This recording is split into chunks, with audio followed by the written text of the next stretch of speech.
Hello and welcome back. I've got another music content video for you. And as a courtesy to my viewers, I've arranged all my other music video into a playlist. So you can go back and check that out. I just set that up in the last couple of days. So if you're here looking only for music type content, that's the place to go. And in this video, I want to be talking about what it takes to be a really great frontman. And this is a reaction video as a result of a recommendation from a viewer who left a comment asking me to check out a particular video on YouTube. And the link to that video I'll leave in the description.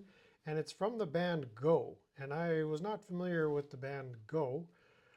But the members consist of Stomu Yamashita, Steve Winwood, Klaus Schultz, Michael Shreve, and Al Meola.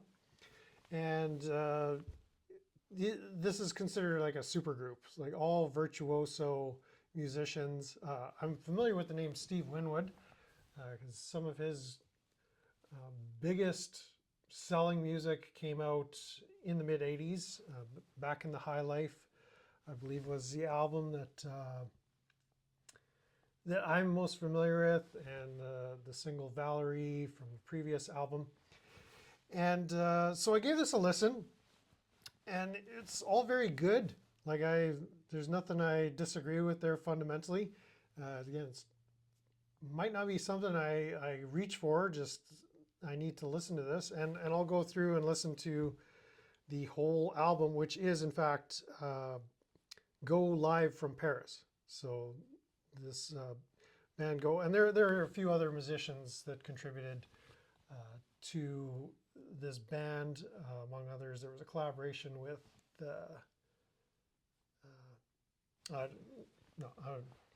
scratch that. I don't have that page open in front of me, so I'm not going to misspeak here.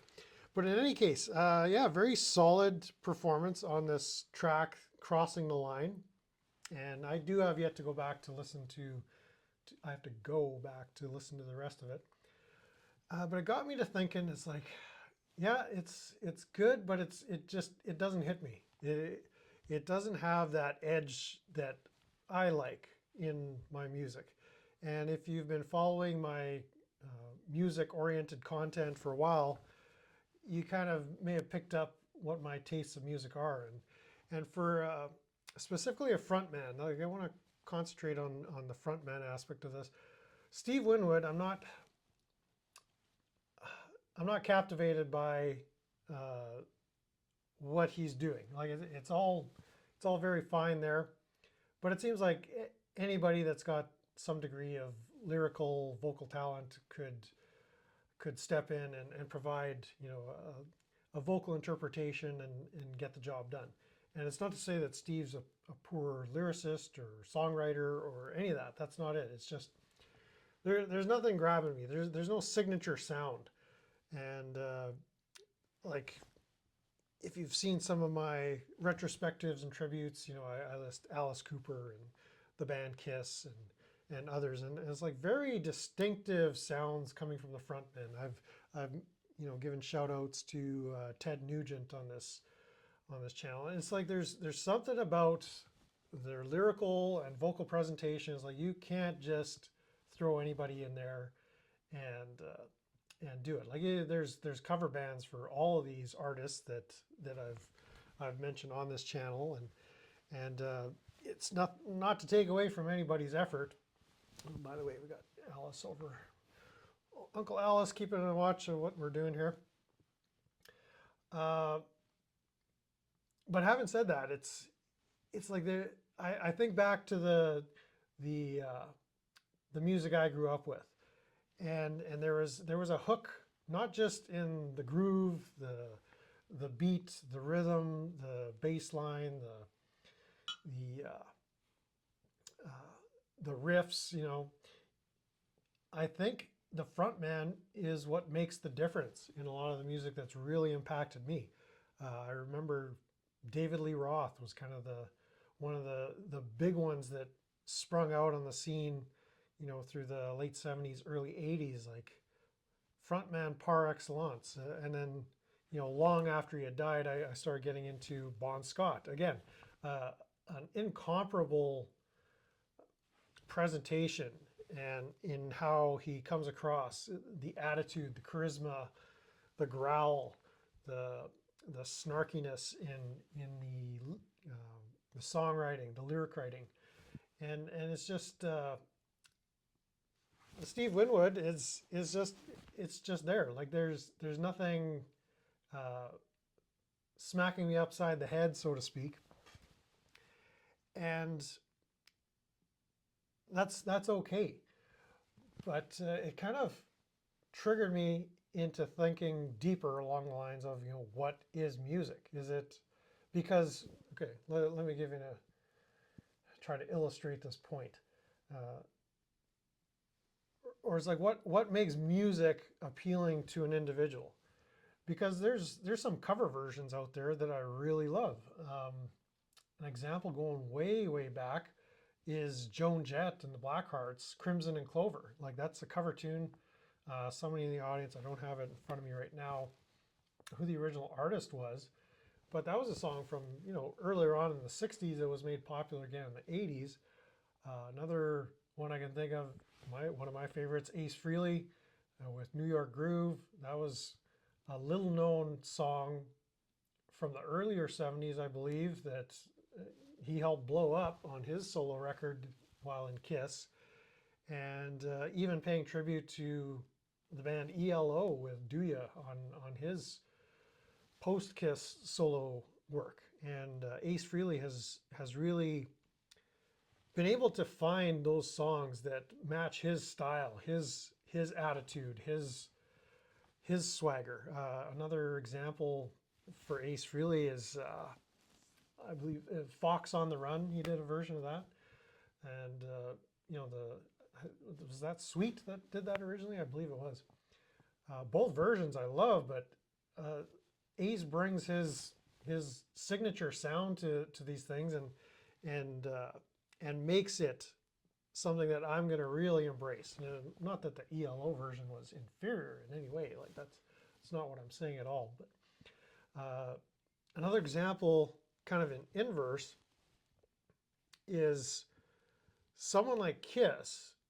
If they had done some of Elton John's material, like Saturday Night's All Right for Fighting, I mean, that would have so fit into their formula for just stand-up rock and roll. And Elton John's version, it's the songwriting, right? It's not necessarily his performance or the keyboard-driven stage act or the arrangements or the production. It's all about the songwriting. So Kiss had a very simplistic songwriting formula, just straight ahead driving, very tight band. I've heard drummers comment on this and just how tight they were together as a unit, which takes an incredible amount of rehearsal. We're not talking virtuoso level, but it's just the repetition, putting in the practice, getting the timing like dead on. And I think that's what Kiss brought to the table as far as pushing the limits of like how tight of a four-man band could come. And obviously they're not the peak of that. I just use them as an example. But yeah, like a lot of Elton John stuff, you throw Gene Simmons and Paul Stanley, trading vocal duties on a song like Saturday Night. You've got a hit no matter who's going to be singing that, right? It didn't have to be Elton John, and no shade to Elton John. I do like his material, but it's not Elton's voice per se or vocal performance that captures you. It's just the raw talent in songwriting ability there. With I believe it was Bernie Taupin that was helping him through his heyday. And so as an appreciator of music, I'm trying to reverse engineer, like what was it about these bands that I love so much, and almost to my uh, not amazement or horror or whatever, but Andy Edwards just yesterday, I believe, released a video about the 10 worst male vocalists of all time. And on that list, he had one of my, not favorites, but one of my influences in that I grew up with this band, Motley Crue, which he hates for some reason. Um, and in all fairness and honesty, I think looking back on it now, I could suffice with finding a copy of Decade of Decadence and their first album, uh, Too Fast for Love, and that would probably do me. I'm not going to recreate my whole Motley Crue discography as part of my collection. But there was something about Vince Neil's voice back in the day when he was much younger and less toad-like, as Andy Edwards referred to him, which is all true. Like when you're correct, you're correct. But you could hear the hunger and just the going after it on that very first Motley Crue album. They were very raw, very hungry. The production values weren't great. The vocal abilities weren't pitch perfect, but that young Vince Neil voice helped contribute to the sound and more so contributed to their image, which translated into their on-stage performances where they became the bad boys of rock and roll and that whole LA scene as far as, you know, selling a lifestyle, if you will, selling that image. And I've commented in previous videos, I'm pretty sure it was the Kiss Ace Frehley tribute retrospective, where back in my day growing up, the test of any band or music was how cool it was and how cool you felt listening to it. And in part it was selling a lifestyle to young impressionable little old Brent there. And Motley Crue had something going on back in the early to mid 80s. And they were selling it and I was buying it. So that's just the way it was. Like there were other bands on that LA scene. I think Rat was like Poison, others. They were all very good. But it's like Motley Crue had it all together. I remember seeing them live in the Winnipeg Arena, the old house. I think it was someone on Andy Edwards' channel just recently was referred to the old ice hockey barns. The old Winnipeg Arena was a great concert bowl and ice hockey venue, which was torn down many years ago and replaced with this thing they got downtown. But yeah, I remember going to these concerts, and Motley Crue was one of them. I believe Whitesnake opened up for him in that show. And you know, he had the rotating drum kit and the swaggering, slurping the Jack Daniels on stage, and it was just a dirty, degenerate rock and roll party, and that was the appeal, I guess, to again young, little impressionable Brent, and to me that represented cool. That was just what I prioritized. So if that makes me shallow or kind of one dimensional, like that's the way I roll. That's the mold I was formed in, and it's kind of hard to break out of that. But in any case, I do have an appreciation for these acts that have a distinctive frontman, and I could go through example after example after example. I hope you're getting my drift, but in looking at a lot of stuff that I want to be listening to, it's either there is no front man, it's kind of instrumental music, and I want to kind of tune my ear into the ability to gain more of an appreciation just for the musicality, not the vocality. The other example I wanted to point out in this regard is, let's step into the time machine and go back to the late 1700s. I guess the early 1800s when this artist would have come into his own, which is Niccolo Paganini, who was a violinist and seen as a, I don't know if you'd call him so much as an innovator. I had to do a little bit of research for this video just to remind myself what what Paganini was all about. But he kind of grew up in a day when violinists were being pushed to the limit of what was demanded of them musically. The comment I remember seeing is that it was more than just being an ensemble player. They were being pressed to be soloists and really stretch the limits of what people were doing, especially in live performances. And so prior to that, I mean, you had the Beethovens and the Bachs and the Chopins and all your well-beloved classical composers who very well may have had an on-stage persona, but that's not what we remember them by. We're remembered by the performances that we hear from some chamber orchestra recreating what they had done through the technology of ink on paper, where we could recreate their performances with modern day instruments and modern day recording capabilities.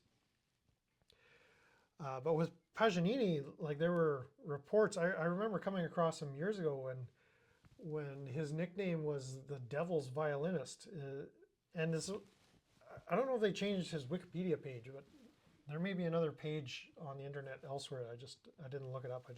I looked up on Wikipedia, and he was, from memory now, his live performances would cause women to faint, and men would be outraged. They accused him of being possessed, or the rumors were he had sold his soul to the devil in order to gain the virtuoso talent that he had. But it was more than just, I think, playing ability. I think there was that combination of the on-stage charisma. He was his own frontman. And I could be completely off, but I'm just using this as an example of what that stage presence does. And a lot of these musical acts that I listen to, as great as their studio recordings are, it comes down to their live acts. Like what can they do when it's just you and them, and you've bought the ticket and it's their job to blow you out of your pants, right? And the acts that I've been following as a younger man, I mean, that's what I was craving for. That adrenaline rush is like, what can you do now? What can you show me now? How can you assault my eardrums now and my senses? And I've seen some great shows, and in the last little while, we'll kind of transition to something a little different, a little bit of bonus material here. This is my miniature tribute to Motörhead. What I've been noticing, and Lemmy, again, one of those distinctive frontmen. I guess another video could be along this lines is like, what bands are there? I mean, I could probably name off the top of my head a few of them, but if you took one of the members away, it wouldn't be that band anymore. And so it's like the Beatles, Led Zeppelin. Like if you took any one of those members away, it would lose the magic of what it was. And so there's a number of bands out there that's a whole video by itself. But I think Motörhead could very well be one of them as well. Although they did have some lineup changes throughout the years, but Motörhead without Lemmy, I don't know that would have worked out well. But in any case, I've been noticing for the last little while that Motörhead's official YouTube channel is posting content almost daily. And so I've been coming across some stuff. And back in the day, I was never that much of a fan of Motörhead. I was aware of them, but they weren't a big seller over here. They had a following, most certainly. I remember seeing Motörhead around. People had the patches on their jean jackets and leather jackets back in high school. And I had graduated in 1989, so that was right during the peak of that kind of thing. But it's like they never really clicked for me. They, being from the UK, maybe they just didn't get the kind of radio play, the kind of coverage, the kind of marketing that was needed over here. And they had their fans, but they were kind of just under the radar. At least to me, anyway. Like they weren't obvious to me that I need to be listening to them all the time. But after coming across Andy Edwards' material and his YouTube channel in the last 6 months or so, and hearing him rave about Motörhead, it's like I need to give that band another chance. And so, like I say, the last week or so, Motörhead official YouTube channel has been releasing all kinds of cuts, and then I went there and there's all kinds of live lost recordings from way back. And so there's a whole world of Motörhead to explain. But it was when I was doing the Alice Cooper retrospective, I had bothered to do some research by watching a Rageaholic retrospective by Razorfist. And after finishing that Alice Cooper retrospective, another one came up in the suggestion sidebar, and there was a Motörhead retrospective. So I decided to click on that, and in watching that, he went in, fantastic detail about the band, their career, their challenges, etc., etc. But then he kind of reminisced about how when he was like 2 or 3 years old, and someone close to his family, I don't know if it was his uncle or brother-in-law or something like that, I forget. Somebody was babysitting him and had tickets to a Motörhead show.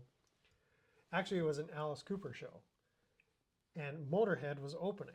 And Razorfist is a fanatical Motörhead fan. And so he did some digging and found out the story of how he was supposed to be at home getting babysat, and instead the babysitter took him to the Alice Cooper show, where his 2-year-old eardrums were blasted by Motörhead. And so maybe that musical assault made some kind of impression on him that he became a lifelong Motörhead fan. But in any case, it got me thinking. It's like, wait a minute. I went to Alice Cooper shows back at the Winnipeg Arena, and I went to the Nightmare Returns show, which I'm trying to look on his website. I can't find. I think that was 1986 or 1985. And as well, I went to the show where he was touring for Raise Your Fist and Yell, and that one is actually called. That tour was called the Live in the Flesh tour. But I had to go. I couldn't find it, and I had this box of memorabilia, and it had all my old concert ticket stubs, and everybody's got that little box of special memories and stuff. And I've been looking all over this place trying to find it. I thought I finally found it today, out in the shed. I came across this box of old stuff from my parents' house, and sure enough, there was a box, and I found a ticket in there, but it was a Rolling Stones ticket at Winnipeg Stadium, which was also torn down, I believe from 1998. It's somewhere down here. I'm not going to show it to you, but I couldn't find any of my other concert tickets. But I wanted to prove it to you. I wanted to show you the ticket itself. But at the 1988 tour, February 17th, 1988, Motörhead was in Winnipeg, Manitoba, Canada with Alice Cooper. And I went to that show. And I didn't really pay much attention to Motörhead. but I didn't even remember that. I barely remember the show. I remember the show a little bit in that Alice's closing number was Under My Wheels, and there was the confetti right at the end. Lots of fun. I was and still is a huge Alice Cooper fan, but yeah, I actually had a chance to see Motörhead live in Winnipeg, and here's my tribute to Lemmy. This is the closest I could find. Fishing hat, but it's kind of a brimmed hat. Yeah, we haven't joined the military or anything. This is just what I'm wearing today. But yeah, I thought that was really neat. I actually saw Motörhead live as well. You know, I didn't give them a second thought back then, but here we are, you know, 37 years later, almost 40 years later. It's like I need to pay more attention to that band. Like they had something going on. So yeah, it's just a fun little story. I'm kind of beating the bushes now for Motörhead LPs, but there wasn't a lot of them being sold in here in this region here. So I'll have to see what kind of collections and whatnot I can come across. But those old copies, they might be a little hard to find. But in any case, I want to thank you for joining me. We'll build on this idea some more, but the idea of the frontman needing to be distinctive, charismatic, signature. Like I've covered many of these kinds of acts, whether it was Allman Brothers, Lynyrd Skynyrd. They all had something as a band, but it's like that frontman made the magic happen. And it's not all the frontman, but without that, it's just not there. Could Led Zeppelin have done it with another person besides Robert Plant? I absolutely don't think so at all. So yeah, something to think about. Let me know in the comments how crazy you think I am regarding that on this cold Good Friday afternoon. Daytime high got just around 34 degrees Fahrenheit, which is just above freezing. So the only reason I talk about the weather is so someday I can go back and find out what the weather was on Good Friday in 2025. And yeah, I'm doing live streams as we speak. I'm testing out a microphone. I don't know if this thing is even working or recording properly, but we're going to see. I'd like you to let me know if the sound quality is any better on this video. And then I'll be doing live streams where I'll be testing different streaming software and the ability to do panel discussions, have people join me live. So if you're into that kind of thing, the live streams, we talk about anything and everything. There's some music content, there's some legal content, there's some whatever we need to talk about. The only criteria is you do need a permission slip from either your caregiver or next of kin if you're going to be tuning in to the live streams. And I encourage you to come check it out, spend some time in the chat. It's always fun chatting with you guys. And so, yes, Friday, April 18th, I'll be doing a live tonight. If you're watching this in the future, it won't be tonight. But if this upload gets done in time, I'm going to be going live and testing some software. So join me for that. Like, share, subscribe, hit that notification bell. Notifications, I guess, will let you know when live streams are occurring. Whether you get the notification on time or not, that's another story. But give it a try. Let me know what you think. Let me know what you think about this video. And this will be in the playlist. Don't forget to look for the super secret Easter egg hidden link. That'll be in the description. And have a wonderful Easter, everybody. See you on the next one.